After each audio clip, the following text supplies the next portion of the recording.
Billboard sets off Drake versus Michael Jackson debate with the numbers to back it up.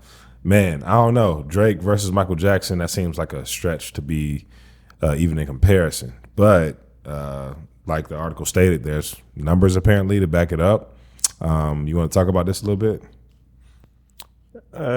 Marketing wise, this is in two separate categories. First off, one of these is more nostalgia. I'll put myself in the category of nostalgia, so I'll put that out there.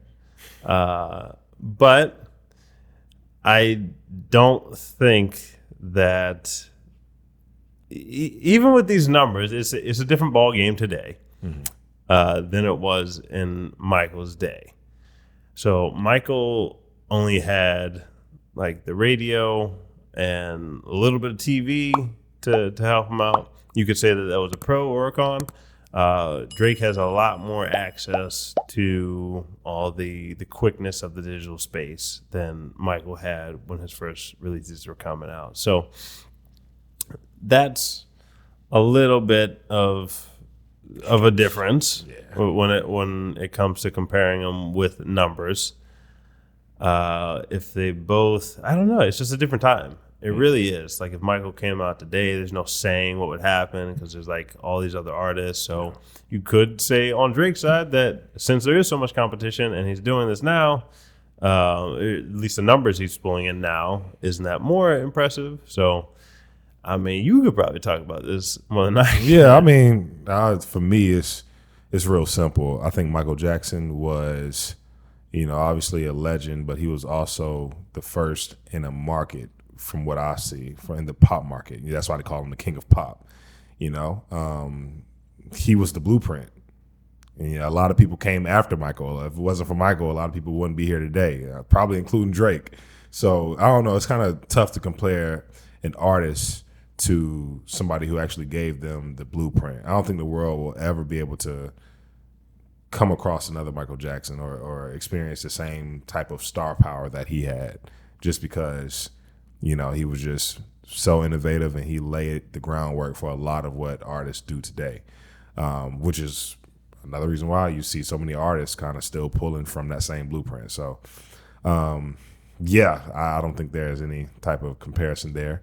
But, it's good for clickbait for sure. Yeah. So it'll definitely get people to click on it. Yeah. Michael still has the best-selling album of all time. Mm-hmm. These are just numbers, too. So this is all subjective. If you like Drake better, feel free to like Drake better. Comment. If you like Michael Jackson better, feel free to like Michael Jackson better. I probably listen to a whole lot more Michael Jackson than I do Drake. But it's not to take away from that success.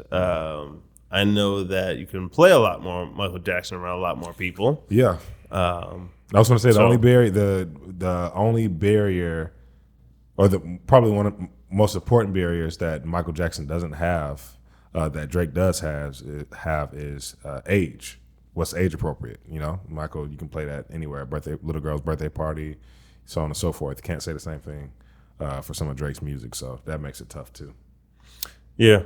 So I'd say they both, in terms of sales and numbers, they both have their own thing going on. It is a different ball game, so it's kind of hard to compare the two. It's not as easy to me. It's not as easy in a comparison as the whole LeBron MJ toss. You can make more of an accurate comparison with those ones than these, because with basketball you're still dribbling up and down the court, and 2 points is still worth 2 points, 3 points, 3 points, and 1 point for the foul line. With music, it is drastically different how it's consumed today versus how it was consumed back in the day when Michael was coming out. So tough comparison, but we'll get some clicks and people, very up in arms over any differing opinions. So that's always fun. Yep.